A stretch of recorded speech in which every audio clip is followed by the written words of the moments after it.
Bonjour à tous, aujourd'hui je vous propose une nouvelle recette salée. On va réaliser ensemble une béchamel. Alors si vous suivez bien la recette, les proportions, elle est très simple à faire. C'est une recette qui a bercé mon enfance. J'espère qu'elle va vous plaire et je vous laisse la découvrir en images.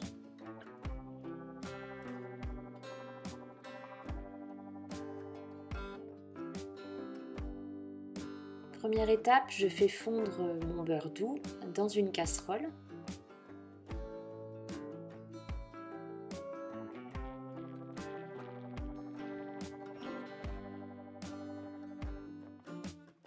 J'ajoute ensuite la farine en une fois et j'utilise, moi j'aime beaucoup la T45, elle est très onctueuse et la béchamel je la trouve très légère avec cette farine.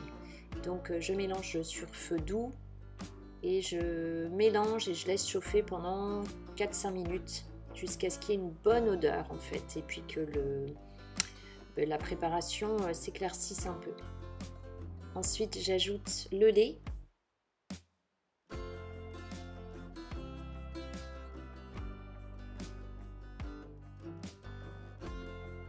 Et je n'oublie pas d'ajouter également le sel.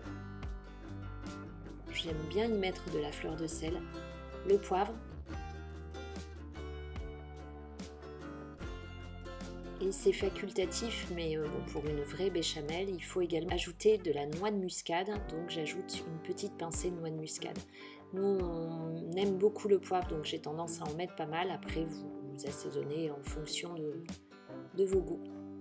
Et je laisse chauffer donc pendant plusieurs minutes sans cesser de fouetter. Et ce que je fais, c'est que je rabats bien sur les côtés pour éviter que le mélange farine et beurre n'attache au bord de la casserole.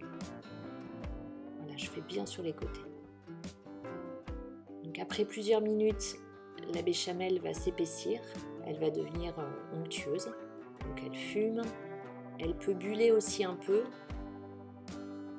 Bon, là, ça me paraît être la bonne consistance. Je vous montre un peu avec une spatule la consistance de celle-ci. Bon, elle n'a bien ma cuillère en bois en fait. Donc là, je l'ai utilisée pour un gratin. On peut l'utiliser pour des lasagnes, pour des croque-monsieur. Et je vous montre la consistance après la cuisson. En fait, au four, elle va épaissir un peu. Donc elle sera moins liquide que lorsqu'on l'a réalisée. Alors j'espère que cette nouvelle recette vous a plu. Si c'est le cas, pensez à la liker, n'hésitez pas à la partager. Pensez à vous abonner si ce n'est pas encore fait. Vous pouvez également me suivre sur Facebook et Instagram. Je dédie cette vidéo à ma petite maman.